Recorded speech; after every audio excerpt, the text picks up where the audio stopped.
Hello friends, welcome back once more on my channel Rajan Universe. As you all know that we have completed already 17th question of 2017 previous year question paper of DDU University BSc Maths group. So today we would look at the 80th number question, which is also very important question. Okay. So I would like to make you confirm that if you have not subscribed to my channel, then please subscribe, and if you have not pressed the bell icon, then press the bell icon so that you can get the notification as soon as possible when we upload the video. Okay, then let us start without wasting your time the 80th number question. And today we would look at and try to solve a nearby 15 question from 18 to the series what will be the okay. Then let us start today's question.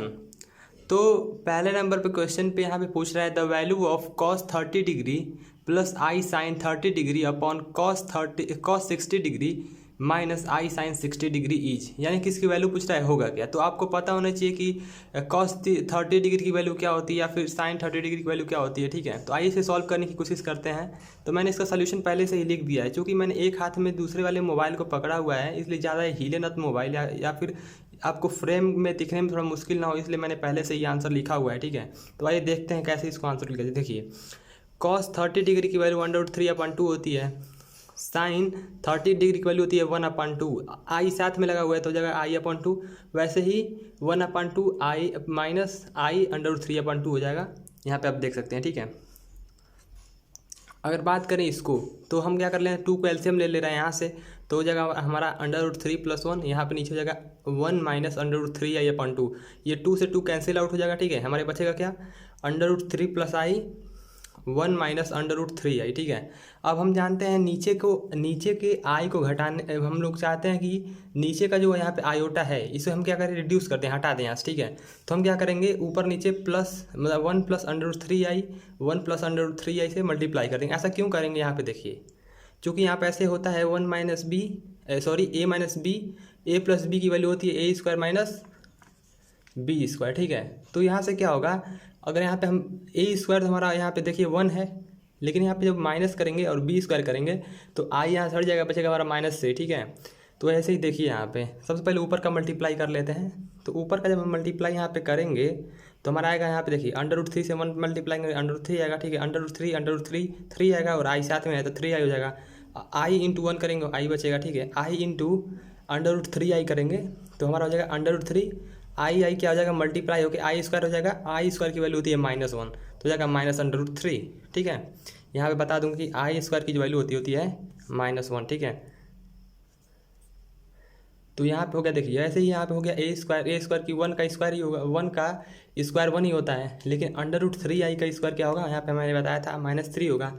लेकिन यहाँ पे क्या है, यहाँ पे क्या होना चाहिए, माइनस पहले से ही है। देखिए, ठीक है, इसलिए माइनस पहले से ही है तो माइनस ये वाला और ये माइनस मिलकर क्या हो जाएगा, प्लस हो जाएगा, तो +3 हो जाएगा। ठीक है, अब यहाँ से देखिए, यहाँ से जो √3 और ये -√3 है, एक दूसरे को कैंसिल आउट कर लेंगे और यहाँ से i कॉमन हम अगर ले लें तो यहाँ पे 3 + 1 और यहाँ पे भी 3 + 1, तो यहाँ से ये कैंसिल आउट हो जाएगा, बचेगा अपने पास i, तो हमारा आंसर हो जाएगा i। ठीक है, काफ़ी ईजी है लेकिन समझाने में थोड़ा सा समय लग रहा है। ठीक है, तो आइए इसके बाद देखेंगे हम लोग 90th नंबर का question, which is also a very important question. तो आइए देखते हैं 90th नंबर क्वेश्चन। तो यहाँ पे आप 90th नंबर देख सकते हैं, यहाँ पे पूछा हुआ है क्वेश्चन में, ये क्वेश्चन बहुत ही ज़्यादा इंपॉर्टेंट है। ठीक है, ये जितने भी क्वेश्चन है 2017 के प्रीवियस ईयर के क्वेश्चन है जो काफ़ी ज़्यादा इंपॉर्टेंट है आपके लिए। ठीक है, यहाँ पे पूछा हुआ है कि if 1 omega and ω² are cube root of unity, then 3 + ω² ω⁴ whole पे पावर 6 है, तो आपका इसका वैल्यू क्या होगा। इसकी वैल्यू ये पूछ रहा है कि 3 + ω² + ω⁴ पे होल पे पावर जो 6 है यहाँ पे। ठीक है, इसकी वैल्यू क्या होगी, 64 होगी या फिर 729 होगी या फिर 2 होगी या फिर 0 होगी। ठीक है, तो मैं आपको बताऊँ कि सबसे पहले आपको पता होना चाहिए कि क्यूब रूट ऑफ यूनिटी होता क्या है और इसकी वैल्यू क्या होती है। ठीक है, तो सबसे पहले आपको याद होना चाहिए कि 1 + ω + ω² की वैल्यू 0 होती है और ω³ की वैल्यू 1 होती है। ठीक है, इन दोनों के हेल्प से आप बहुत सारे क्वेश्चन सॉल्व कर सकते हैं और प्रीवियस ईयर क्वेश्चन बहुत बार यहाँ से आया हुआ है। ठीक है, तो यहाँ पे देखें, सबसे पहले यही पूछा है 3 + ω² + ω⁴ पे वैल्यू 6 है, तो इसकी वैल्यू क्या होगी, इसने यही पूछा हुआ है स्पष्ट रूप से। ठीक है, तो यहाँ पे देखिए 3 प्लस ओमेगा स्क्वायर को यहाँ से कॉमन ले लीजिए, तो बचेगा हमारा 1 प्लस ओमेगा स्क्वायर होल के पावर 6। अब फर्दर अब क्या करिए, आपको पता है कि 1 प्लस ओमेगा स्क्वायर यहाँ से अगर देखें हम, तो 1 प्लस ओमेगा स्क्वायर अगर देखें तो यहाँ से ओमेगा जो उधर जाएगा तो माइनस ओमेगा हो जाएगा, यानी कि 1 plus omega square minus omega के बराबर होता है। तो इसलिए यहाँ पे हो जाएगा 3 प्लस ओमेगा स्क्वायर, और यहाँ पे 1 प्लस ओमेगा स्क्वायर का यहाँ पे माइनस ओमेगा हो जाएगा होल के पावर 6, ठीक है। तो इसलिए यहाँ पे हो जाएगा माइनस, जब इधर जाएगा तो हो जाएगा माइनस ओमेगा क्यूब, ठीक है। तो हो जाएगा 3 माइनस ओमेगा क्यूब होल के पावर 6, और हमें पता है ओमेगा क्यूब की वैल्यू क्या होती है, 1 होती है, ठीक है। तो हो जाएगा 3 माइनस 1 होल के पावर 6। यहाँ पे देखिए 3 माइनस 1 कितना होता है, 2 होता है, तो 2 के पावर 6 हो जाएगा। और 2 के पावर 6 कितना होता है, 2 टू जा 4, 4 टू जा 8, 8 यहाँ पे कितना होगा एक बार देखते हैं कि यहाँ पे जब 2 के पावर 6 करेंगे तो आपका 64 आएगा, यानी कि 2 का मल्टीप्लाई 6 बार आपको करना है, ठीक है। 1 2 3 4 5 6, ठीक है। तो 2 टू जा 4 होता है, 4 टू जा 8 होता है, 8 टू जा 16 होता है, 16 टू जा कितना होता है 32, 32 टू जा 64 होता है, ठीक है। तो यहाँ से आप जो है कि मल्टीप्लाई करके 64 ला सकते हैं, ठीक है। तो कोई भी जल्दबाजी करने की आवश्यकता नहीं, ये काफ़ी इजीली आप लगा सकते हैं, बस आपका कॉन्सेप्ट काफ़ी ज़्यादा क्लियर होना चाहिए। तो आइए देखते हैं यहाँ पे इसके बाद 20 नंबर के क्वेश्चन, ठीक है। टाइम लग रहा है लेकिन काफ़ी अच्छे से मैं एक्सप्लेनेशन दे रहा हूँ, मुझे उम्मीद है आप लोगों को अच्छा लग रहा होगा। तो अगर आपने चैनल को सब्सक्राइब नहीं किया तो प्लीज़ सब्सक्राइब जरूर कर लीजिएगा, मैं आपका बहुत ज़्यादा कृतज्ञ रहूँगा, ठीक है। तो आइए देखते हैं 20 नंबर का क्वेश्चन। तो आइए देखते हैं 20 नंबर का क्वेश्चन। यहाँ पे 20 नंबर का क्वेश्चन काफ़ी इंपॉर्टेंट है, क्वाड्रेटिक इक्वेशन से पूछा हुआ है। क्वाड्रेटिक इक्वेशन का मतलब होता है यहाँ पे जो हमारा डिग्री होता है किसी पॉलिनोमियल पे वो स्क्वायर होता है।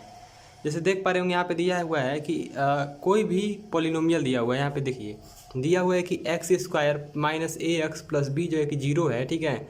ये कोई पॉलिनोमियल है, ठीक है, ये क्वाड्रेटिक इक्वेशन है। इसका कह रहा है कि जो इसका रूट है वो क्या है, 2 कॉन्सेक्यूटिव ऑड इंटीजर में है, यानी कि जो इनके रूट्स हैं, ठीक है, वो क्या है इंटीजर के फॉर्म में है, ठीक है। तो इसने कहा कि बताइए कि यहाँ पे जो अननोन है ए और बी, तो यहाँ बताइए ए स्क्वायर माइनस 4b किसके इक्वल होगा। तो सबसे पहले आपको पता करना चाहिए कि ए और बी क्या होगा, ठीक है।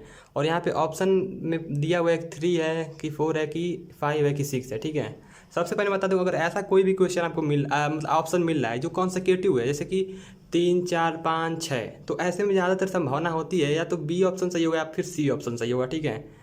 ऐसे मतलब मैं आपको बता रहा हूँ, ज़्यादातर प्रोबेबिलिटी यही होती है। तो ऐसे क्वेश्चन सॉल्व करते हैं, पता लगाते हैं ए स्क्वायर माइनस 4b किसके इक्वल होगा, ठीक है। तो सबसे पहले ये कह रहा है कि जो रूट है इस क्वाड्रेटिक इक्वेशन का वो इंटीजर के फॉर्म में है, ऑड इंटीजर के फॉर्म में। तो ऑड नंबर होता क्या है 1 3 5, तो मान लेते हैं क्वाड्रेटिक इक्वेशन है तो उसका 2 ही रूट होगा, तो 2 रूट मान लेते हैं 1 और 3 है। तो मान लेते हैं पहला रूट अल्फ़ा 1 है, बीटा 3 है, ठीक है। आपने ऐसा क्वेश्चन सॉल्व किया होगा तो आपको पता होगा कि अगर कोई भी किसी भी क्वाड्रेटिक इक्वेशन का आपको अगर पता है क्या उसका रूट पता है तो आप उसका क्वाड्रेटिक इक्वेशन निकाल सकते हैं, ठीक है। तो मान लीजिए अगर हमें रूट पता है तो इसका क्वाड्रेटिक इक्वेशन निकालने की तरीका होता है x square minus alpha plus beta x plus alpha beta equal to 0, ठीक है। तो यहाँ पे अल्फ़ा प्लस बीटा किसके बराबर हो जाएगा, ए के बराबर हो जाएगा, क्योंकि आप देख पाएंगे यहाँ पे अगर मैच करेंगे अल्फ़ा प्लस बीटा ए के बराबर है और अल्फ़ा बीटा बी के बराबर है। तो अल्फ़ा प्लस बीटा किसके बराबर हो जाएगा 4 के बराबर, वो तो ए हो जाएगा, और अल्फ़ा बीटा बी के बराबर है वो 3 हो जाएगा। तो यानी कि ए की वैल्यू 4 हो गई और बी की वैल्यू 3 हो गई, ठीक है। फर्दर आपको पता है करना है क्या कि ए स्क्वायर माइनस 4b कितना होता है। तो ए की वैल्यू 4 है, 4 का स्क्वायर हो गया माइनस 4 इंटू बी की वैल्यू क्या है 3 है, 4 इंटू 3 हो गया, यानी कि 16 माइनस 12 हो गया। ऑप्शन आपका आ गया 4, ठीक है। यानी कि इसका ऑप्शन क्या होगा 4 ऑप्शन सही होगा। मैं काफ़ी तेज़ी से बताने की कोशिश कर रहा हूँ क्योंकि ये इतना आसान नहीं है बताना, लेकिन फिर भी मैं अच्छे से एक्सप्लेन कर रहा हूँ, ठीक है। तो आइए देखते हैं अब इसके बाद 21 क्वेश्चन को।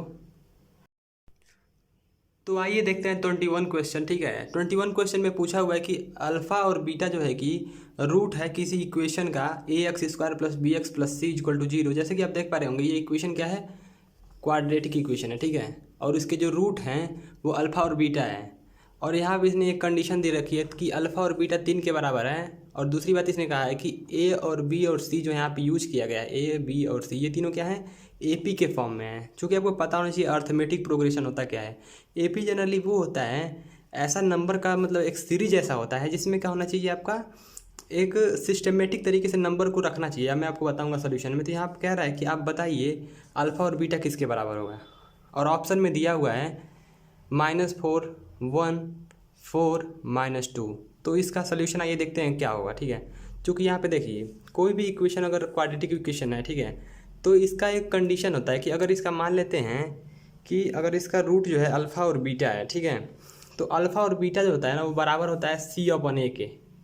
अल्फ़ा इंटू बीटा सी अपन ए के बराबर होता है, और हमें देख रखा हुआ है कि अल्फ़ा बीटा 3 के बराबर है, ठीक है, तो 3/1 तो लिख ही सकते हैं, ठीक है। तो सी अपन ए का मतलब ये हो गया अल्फ़ा और बीटा सी अपन ए होता है, तो हमारा जनरल फार्मूला है, और ये बराबर है सी 3/1 के, यानी कि सी जो है 3 के बराबर है और ए जो यहाँ से है वो 1 के बराबर है। तो सी हो गया 3 के बराबर और ए जो हो गया आपका 1 के बराबर, ठीक है।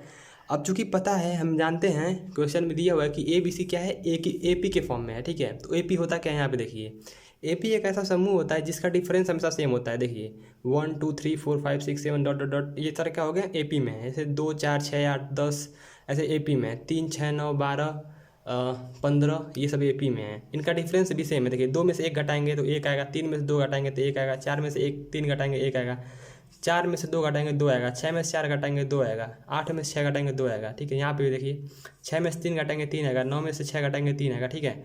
तो यहाँ पे हमें पता है कि ये ए पी के फॉर्म में है, और ए की वैल्यू क्या आई है 1 आई हुई है, और सी की वैल्यू 3 आई हुई है। तो ए पी में होने की वजह से जो हमारी बी वाली वैल्यू होगी ये तो 2 होगी, तो कन्फर्म हो गया, क्योंकि हमें पता है ए पी में 1 2 3 होता है। तो यहाँ से बी की वैल्यू हमें पता चल गई 2 होता है, ठीक है।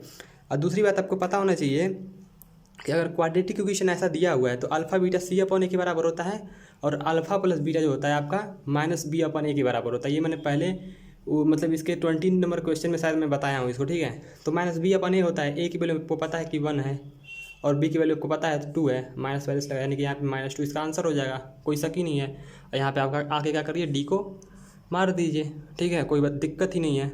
तो आइए देखते हैं यहाँ से इसके बाद 22 नंबर क्वेश्चन। काफ़ी ज़्यादा मज़ा आ रहा होगा, मैं काफ़ी अच्छे से एक्सप्लेन करने की कोशिश कर रहा हूँ, ठीक है। तो आइए देखते हैं 22 नंबर क्वेश्चन। तो आइए देखते हैं 22 नंबर क्वेश्चन। इसमें पूछ रहा है geometrical mean of 7 square 7 cube dot dot dot 7 to the power n is, यानी कि अगर कोई भी सीरीज दिया हुआ है जियोमेट्रिकल प्रोग्रेशन में तो उसका जियोमेट्रिकल मीन क्या होगा। यानी कि यहाँ पे जो ये सीरीज दिया हुआ है इसका जियोमेट्रिकल मीन क्या होगा, इसका जनरल फार्मूला क्या होगा, ये बताना है आपको, ठीक है। आंसर दिया हुआ है 7 to the power n+1/2, B option दिया है 7, सी ऑप्शन दिया है 7 टू द पावर n/2 और डी ऑप्शन दिया है 7 टू द पावर n, ठीक है। तो सबसे पहले आपको यही पता होना चाहिए जियोमेट्रिकल प्रोग्रेशन क्या होता है, ठीक है। जैसे यहाँ पे आप सीरीज देख रहे होंगे, ठीक है। अगर यहाँ से आप क्या करेंगे 7² करेंगे, ठीक है, तो क्या आएगा आपका, ठीक है। तो ये यहाँ पे आ जाएगा 7, ठीक है। उसी बार से अगर 7 क्यूब कर देंगे अपॉन 7 कर देंगे तब भी आपका क्या आ जाएगा। जैसे देखिए अगर इसमें से इसको डिवाइड करेंगे, इसमें से इसको डिवाइड करेंगे, ठीक है, तो जो वैल्यू आएगी वो सेम आएगी, ठीक है। इसे कहते हैं ज्योमेट्रिकल प्रोग्रेशन, ठीक है। जैसे कि अगर यहाँ पे देखिए आप, और यहाँ पे आप क्या कर दीजिए 7 के पावर 4 कर दीजिए अपॉन 7 के पावर 3 कर दीजिए, तब भी तो 7 ही आएगा। यानी कि यहाँ पे देखिए 7 कांस्टेंट आ जा रहा है, ठीक है। तो इसे कहते हैं ज्योमेट्रिकल प्रोग्रेशन। तो इसमें पूछ रहा है ज्योमेट्रिकल प्रोग्रेशन अगर दिया हुआ है तो उसका ज्योमेट्रिकल मीन क्या होगा, ठीक है। तो यही देखते हैं इसका सोल्यूशन क्या होगा, ठीक है। जैसे हम जानते हैं कि अगर मान लेते हैं कोई भी सीरीज दी हुई है AGB, ये ज्योमेट्रिकल प्रोग्रेशन के फॉर्म में है मान लेते हैं, ठीक है। तो इसका जो ज्योमेट्रिकल मीन होता है, उसका जो जनरल फार्मूला होता है G = √AB, ठीक है। इसलिए यहाँ पे अगर मान लेते हैं यहाँ पे अगर कोई भी वैल्यू है, ठीक है, ये मान लेते हैं ज्योमेट्रिकल मीन आपका है ये, और ये मान लेते हैं A है, ये आपका B है, तो हो जाएगा कि G = A7B7 ओके। तो यहाँ पर जाएगा आपका 7 के पावर 4 हो जाएगा, और अंडर रूट को कहते हैं 1/2, तो 7 टू द पावर 4 और यहाँ पे 1/2, यानी कि 7 टू द पावर 4/2, और यहाँ पे 4 कोई भी नंबर हो सकता है, ठीक है। अगर मान लेते हैं यहाँ पे आप 3 और 7 के पावर 4 है, ठीक है। जैसे मान लेते हैं अगर कुछ ऐसे है, ठीक है, 7 के पावर 3 7 4 7 5, तो आप निकालना चाहते हैं इसको, तो कहीं ना कहीं आप इसको मल्टीप्लाई करेंगे, ठीक है, ठीक है। तो ऐसे में करेंगे जब आप, तो कहीं ना कहीं आप जब पाएंगे कि यहाँ पे आ जाएगा, तब ऐसी स्थिति में 7 टू द पावर 8/2, तो कहीं ना कहीं आप देख रहे हैं कि यहाँ पे आपको क्या मिलेगा 8 9 10 ऐसे मिलेगा, यानी कि जिसका जनरल फार्मूला हो जाएगा 7 टू द पावर n/2, ठीक है। तो इसका जो ऑप्शन हो जाएगा आपका हो जाएगा C, 7 to the power n/2। मुझे उम्मीद है आप लोगों को काफ़ी अच्छे से समझ में यहाँ पे आया होगा। जैसे यहाँ पे देखिए अगर हमें यहाँ पे बीच की वैल्यू निकालनी है 7 स्क्वायर, ठीक है, तो 7 स्क्वायर किसके बराबर होता है, यहाँ पे देखिए 7 स्क्वायर किसके बराबर होता है, AB के बराबर होता है। तो AB क्या है, A आपका 7 है, अब B आपका 7 क्यूब है, तो हो गया 7 के पावर 4 अंडर रूट में, और ये तो 7 स्क्वायर के ही ना बराबर है। तो इसलिए जो है कि आप ऐसे ज्योमेट्रिकल मीन निकालते हैं अगर कोई भी सीरीज ज्योमेट्रिकल प्रोग्रेशन में दिया हुआ है वो। तो मुझे उम्मीद है आप लोगों को ये काफ़ी अच्छे से समझ में आया होगा। तो आइए देखते हैं 23 नंबर क्वेश्चन। तो आइए देखते हैं 23 नंबर क्वेश्चन। यहाँ पे पूछा हुआ है a⁴ 1/x is equal to b⁴ 1/y is equal to c⁴ are in where, यहाँ पे दिया है and A B C are in geometrical progression. यानी कि यहाँ पे जो जिसमें ए और बी और सी दिया हुआ है ये सारे क्या है, जीपी में है, ज्योमेट्रिकल प्रोग्रेशन में है। तो यहाँ पूछ रहा है एक्स वाई जेड किस में होंगे, एपी में होंगे, जीपी में होंगे कि एचपी में होंगे। ठीक है, यहाँ पे आप देख सकते हैं। ठीक है, तो इसका ये सोल्यूशन देखते हैं। तो सबसे पहले आपको पता होना चाहिए कि जीपी होता क्या है। तो देखिए मान यहाँ पे दिया, जिसे हमने समझाने के लिए बताया कि मान लीजिए यहाँ पे ए बी सी क्या है, जीपी में है, ज्योमेट्रिकल प्रोग्रेशन में है। तो मान लेते हैं ए अपना 2 है और बी आपका 4 है और सी आपका कितना है 8 है। ऐसा क्यों? क्योंकि आपको पता है ज्योमेट्रिकल प्रोग्रेशन होता क्या है। यानी कि अगर इसको इससे डिवाइड करेंगे, 4 को आप अगर 2 से डिवाइड करेंगे तो 2 आएगा। वैसे ही यहाँ पे अगर 8 को 4 से डिवाइड करेंगे तब भी 2 ही आएगा। यानी कि यहाँ पे जो आपका रेशियो आ रहा है वो हमेशा सेम होना चाहिए। तो मान लेते हैं यहाँ ए है, ये बी है, ये सी है। तो हमने लिख दिया 2, 4 और 8, 1/x, 1/y, 1/z। तो अगर मान लेते हैं x की वैल्यू हम मान लेते हैं कि 1 है। ठीक है, यहाँ पे आप देखिए कि अगर मान लेते हैं x की वैल्यू 1 है और y की वैल्यू 2 है और z की वैल्यू 3 है तो क्या होगा। यहाँ पे आप रखते हैं, हमें पता है कि x की वैल्यू हमने क्या माना है, 1 माना है। तो 2 1/1 हो जाएगा और y यहाँ पे 4 है ना, 4 1/2, 8 1/3। तो यहाँ पे देख पा रहे होंगे जब आप 1 2 3 यहाँ पे एक्स वाई जेड की वैल्यू रख रहे हैं तो ये सारा क्या हो जा रहा है, 2 के बराबर हो जा रहा है, जो कि सही है। इसलिए कह सकते हैं कि जो 1 2 3 है ये कैसा सीरीज है, एपी वाला सीरीज है ना। चूँकि आप देखो इसमें से इस पर माइनस करेंगे तभी सेम आएगा, 3 में से 2 माइनस करेंगे तभी सेम आएगा। यानी कि इसका आंसर होगा आपका एपी। यानी कि एक्स वाई जेड जो आपका है वो आपका किस में है, एपी में। यहाँ पे दिखा रहा हूँ फुल स्क्रीन करके यहाँ पे। तो इसका ऑप्शन क्या हो जाएगा, ए सही हो जाएगा। तो आइए देखते हैं 24 नंबर का क्वेश्चन। तो आइए देखते हैं 24 नंबर क्वेश्चन। यहाँ पे पूछ रहा है कि find NC21 if NC10 is equal to NC11। और ऑप्शन देख रखा हुआ है कि 1 0 11 और 10। यहाँ पे सी क्या है, कॉम्बिनेशन है जो आपने पढ़ के रखा हुआ होगा क्लास 11th में। ठीक है, यहाँ पे हम जनरली क्या करते हैं, सिलेक्शन करते हैं, सिलेक्शन। ठीक है, तो इसका एक फार्मूला होता है। यहाँ पे कोई आपकी मतलब बहुत ज़्यादा दिमाग नहीं लगाना है। ठीक है, आपको पता होना चाहिए कि अगर NCP जो है NCQ के इक्वल होता है। ठीक है, तो इसका एक नियम होता है कि P + Q जो होगा N के इक्वल हो जाएगा। ठीक है, तो यहाँ पे आपको पता है दिया हुआ है कि NC10 इक्वल है NC11 के, इसलिए 11 + 10 किसके इक्वल होना चाहिए, N के इक्वल होना चाहिए। यहाँ से कर देखें तो P + Q = N के इक्वल है, तो 10 + 11 किसके इक्वल हो गया, 21 के। इसलिए यहाँ पे N की वैल्यू क्या हो जाएगी, 21 हो जाएगी। तो हमें क्या पता लगाना है, NC21 की वैल्यू पता लगाना है। अब पता चल गया कि N क्या है, 21 है। तो यहाँ पे 21 रखेंगे तो क्या हो जाएगा, 21C21। ठीक है, तो इसकी 21C21 अब जब इसको कैलकुलेट करेंगे तो क्या हो जाएगी, 1 हो जाएगी। आपको पता होना चाहिए कि NCN की जो वैल्यू होती है वो 1 के बराबर होती है। ठीक है, तो इसलिए 21C21 हो जाएगा 1 के बराबर। इसलिए आपका जो ऑप्शन हो जाएगा वो ए सही हो जाएगा। ठीक है, तो आइए देखते हैं 25 नंबर का क्वेश्चन। तो आइए देखते हैं 25 नंबर का क्वेश्चन। ये क्वेश्चन जनरली आपका लिया गया है डेरिवेटिव से लिया गया है, डिफ्रेंशिएशन से। यहाँ पे दिख रहा है आपको कि y = sin इनवर्स √1 - x दिया हुआ है। यहाँ बता रहा है कि पता करिए dy/dx कितना होगा। ऑप्शन में आप देख पा रहे हो दिया हुआ है कि 1/√1 - x, बी में दिया हुआ है कि 1/2√1 - x, सी में दिया हुआ है कि 1/√x और डी में दिया हुआ है कि -1/2√x √1 - x। ठीक है, तो आइए देखते हैं, इसको सॉल्व करने की कोशिश करते हैं। तो यहाँ पे सॉल्यूशन की अगर बात करें तो देखिए, अगर इसको आपको पता होना चाहिए कि साइन इनवर्स x का जो डिफ्रेंशिएशन होता है वो आपका बराबर होता है। यहाँ पे देख सकते हैं कि अगर इसका डिफ्रेंशिएशन कर दें d/dx कर दें, ठीक है, तो आपका बराबर होता है 1/√1 - x²। यहाँ पे अगर x रहे तब। ठीक है, और यहाँ पे आप देख पा रहे होंगे कि x के यहाँ पे क्या रखा हुआ है, √1 - x। ठीक है, तो इसका हो जाएगा डिफ्रेंशिएशन करेंगे तो कि dy/dx क्या हो जाएगा, 1/√1 - x के जहाँ पे क्या रहा है 1/√1 - x है, तो इसका होल स्क्वायर कर देंगे। ठीक है, अब यहाँ पे जो ये बचा अब इसको डिफ्रेंशिएट करेंगे। आपने पढ़ा होगा डिफ्रेंशिएशन में कि आपने पहले इस पूरे को डिफ्रेंशिएट किया। ठीक है, फिर इसको डिफ्रेंशिएट करेंगे, फिर इसके अंदर x को डिफ्रेंशिएट करेंगे। ठीक है, तो अगर इसको डिफ्रेंशिएट करेंगे तो आपका क्या हो जाएगा, √1 - x को डिफ्रेंशिएट करेंगे तो आपका आ जाएगा 1/2 √1 - x। ठीक है, अब क्या होगा, अब देखिए अब इसके अंदर का माइनस एक्स को डिफ्रेंशिएट करेंगे तो -1 बचेगा, तो मल्टीप्लाई में -1 हो जाएगा, ठीक है। अब आगे इसके बढ़ेंगे, ठीक है। यहाँ पे आपको पता है, दिख रहा है कि √1 - x² है, ठीक है।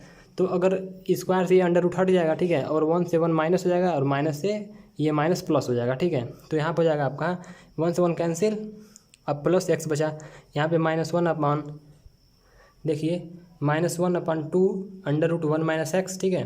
तो यहाँ अगर इसको इक्वल टू पूरा करें सिंप्लीफाई करके तो आपका हो जाएगा -1/√x और यहाँ पे 2 √1 - x, ठीक है। तो इसका ऑप्शन आपका हो जाएगा, देख पा रहे होंगे, इसका ऑप्शन आपका डी हो जाएगा। तो इस प्रकार से आप क्वेश्चन कर सकते हैं। तो आइए देखते हैं 26 नंबर क्वेश्चन। तो देखिए 27 नंबर क्वेश्चन में पूछ रहा है कि इंटीग्रेशन करना है 0 से 1 के बीच में, और फंक्शन दिया हुआ है √a² - x² dx। ये कह रहा है कि इसका जो है कि आंसर क्या होगा, आप बता दीजिए। और ऑप्शन दे के रखा हुआ है πa² पहला का, बी का ऑप्शन दिया है कि πa²/2, तीसरा का दिया है πa²/3, डी का दिया हुआ है πa²/4। यहाँ पे देख पा रहेंगे एक यहाँ पे आपको सेक्वेंस मिल रहा है कि πa², फिर 2 से मल्टीप्लाई, 3 में से मल्टीप्लाई, 4 से मल्टीप्लाई। मैंने आपको पहले ही बताया था, ऐसा अगर कोई भी ऑप्शन हो तो उसमें ज़्यादातर संभावनाएं होती हैं कि या तो बी सही होगा या तो सी सही होगा, ठीक है। लेकिन ये मैं नहीं कर रहा हूँ कि एकदम पक्का ही है, कि पक्का है कि एकदम सही रहेगा, ऐसा कुछ भी नहीं है। मैं संभावना बता रहा हूँ कि ज़्यादातर परसेंटेज ऐसा होता है कि यही सही होता है। इसके पहले भी मैंने एक क्वेश्चन कराया था जिसमें I think nearby B answer सही था कि सी आंसर सही था, ठीक है। तो आइए देखते हैं इसका आंसर क्या होगा, ठीक है। अब आपको पता होगा कि इसका इंटीग्रेशन होता क्या है, ठीक है। जैसे आपको पता है लोअर लिमिट 0 है, अपर लिमिट ए है, लेकिन इसका इंटीग्रेशन आपको पता है कि होता क्या है, √a² - x²। इसका इंटीग्रेशन होता है, आपको याद होना चाहिए, स्पेशल इंटीग्रेशन है कि x/2 √a² - x² plus a²/2 sine inverse x/a, जो है कि इसका इंटीग्रेशन होता है, ठीक है। अब इंटीग्रेट करने पे ये आता है, ठीक है। अब अपने क्या कर दिया, 0 लोअर लिमिट अपर लिमिट लगा दिया। अब इसको पुट करते हैं, ठीक है। अब पहले हम क्या करेंगे, ए पुट करेंगे, तो यहाँ पर हम क्या पुट किया, a/2। अब यहाँ देखिए a² - a² क्या हो गया, 0 हो गया, ये टर्म पूरा 0। अब यहाँ देखिए a²/2 साइन इनवर्स x/a है, तो a/a रखेंगे तो 1 हो जाएगा, और साइन इनवर्स 1 का क्या होता है वैल्यू, π/2 होता है ना।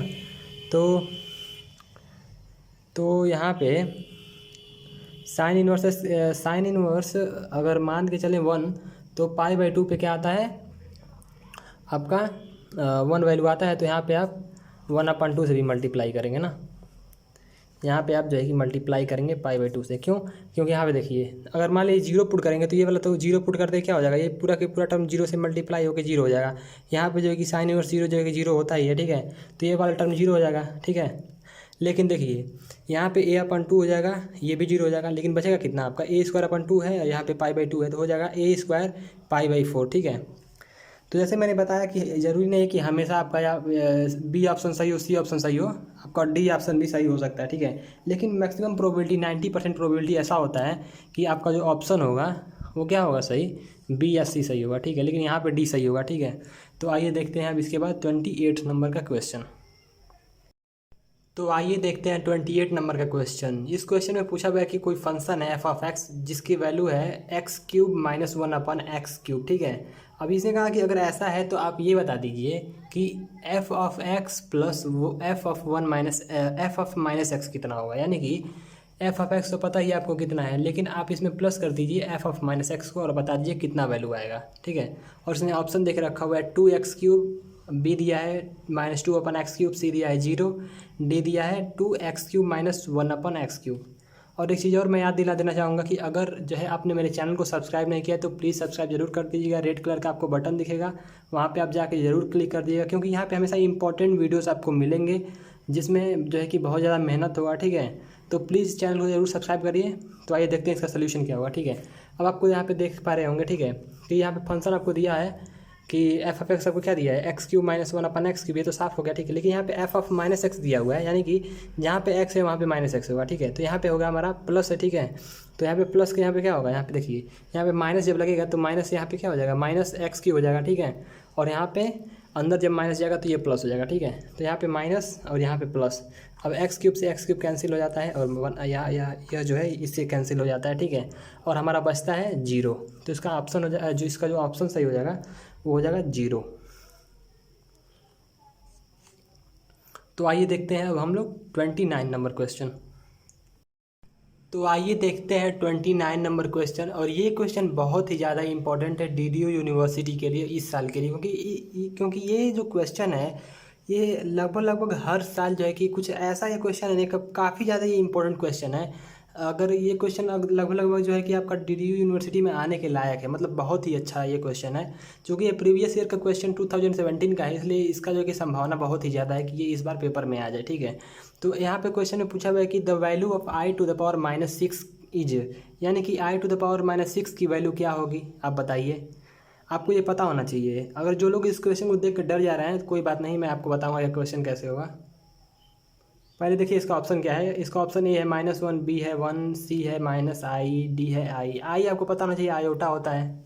ठीक है, तो इसको सॉल्व कैसे करते हैं आइए देखते हैं। देखिए i⁻⁻6 है तो इसको कन्वर्ट कर लीजिए 1/i⁻6 में। ठीक है, अब यहाँ पे हो जाएगा 1/i⁻4 × 1 + 2, यानी कि 4 × 1 4 + 2 6।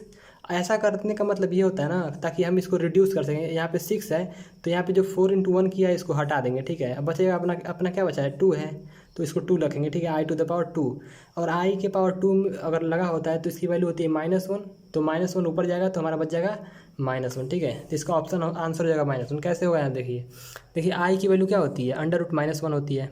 i² कितनी हो जाएगी, आई को स्क्वायर कर दीजिए तो इसको भी स्क्वायर करना पड़ेगा, इसको भी स्क्वायर कर दीजिए, -1 अंडर रूट में है तो इसको भी स्क्वायर कर दीजिए, तो यहाँ से ये जो होगा ये हट जाएगा। ठीक है, स्क्वायर लगने से क्या हो जाएगा, अंडर रूट हट जाएगा, बचेगा अपने पास -1। यानी कि जो आपका i² की वैल्यू होती है -1। ठीक है, तो यहाँ पे जो है कि अगर हम जब है -1 लिखेंगे तो ये माइनस क्या जगह ऊपर चला जाएगा, हमारे पास बचेगा -1। इसका ऑप्शन हो जाएगा -1। ठीक है, तो इसका ऑप्शन ए सही हो जाएगा। ठीक है, तो आइए फिर देखते हैं 30 क्वेश्चन, जो कि लास्ट क्वेश्चन होगा हमारा। ठीक है, उसके बाद मिलेंगे अगले वीडियो में काफ़ी इंपॉर्टेंट और अच्छे वीडियो में। ठीक है, तो आइए देखते हैं पहले 30 नंबर क्वेश्चन।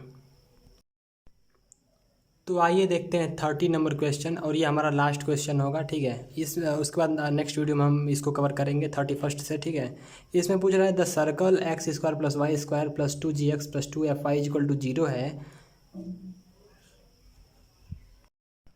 तो इसमें से कौन सा ऑप्शन सही होगा। ठीक है, ये जो है सर्कल जो है इसका आपको पता होना चाहिए, जो दिया हुआ है x² + y² + 2gx + 2fy, ये सर्कल का जनरल फार्मूला होता है। लेकिन यहाँ पे एक चीज़ मिस किया है जो आपको पता होना चाहिए। ठीक है, लेकिन ये मिस जानबूझ के किया ताकि आपको फंसा सके। ठीक है, यहाँ पे होना चाहिए क्या, +c भी होना चाहिए। ठीक है, यहाँ पे +c भी होना चाहिए, +c = 0। यहाँ पे इसका मतलब ये हुआ, ये यहाँ पे जो c है इसको 0 रख दिया है। ठीक है, तो यहाँ पे ये क्वेश्चन पूछ रहा है कि इसका रेडियस क्या होगा। तो ऐसा जो इक्वेशन होता है, ठीक है, उसका रेडियस क्या होता है, √g² + f² - c। ठीक है, लेकिन क्या है यहाँ पे c को 0 रख दिया है, इसलिए इसका रेडियस क्या हो जाएगा, g² + f² हो जाएगा। ठीक है, लेकिन इसलिए आपको साफ साफ समझ में आ रहा होगा कि जब इसका c 0 है तो इसका रेडियस कौन सा होगा, g² + f² होगा। और यहाँ पे d आपका साफ दिया है कि इसका जो रेडियस होगा g² + f² होगा। ठीक है, इसलिए आप जो है कि इस पर टिक मार दीजिए। आप ये ना सोचिए कि b है क्या है, c है क्या है, d है क्या है। ठीक है, क्योंकि आपको पता है कि एक ही ऑप्शन सही होगा, तो इसलिए आप डी मार सकते हैं साफ ही। ठीक है, और तो चलिए मिलते हैं आपको अब अगले वीडियो में। ठीक है, नए तरीके से और इंटरेस्टिंग तरीके से, और ज़्यादा मज़ा आएगा। ठीक है, आगे की वीडियो में। तो अगर आप मेरे चैनल पे नए हैं तो सब्सक्राइब जरूर कर लीजिएगा। तो चलिए मिलते हैं अब अगले वीडियो में। Thank you very much, bye bye.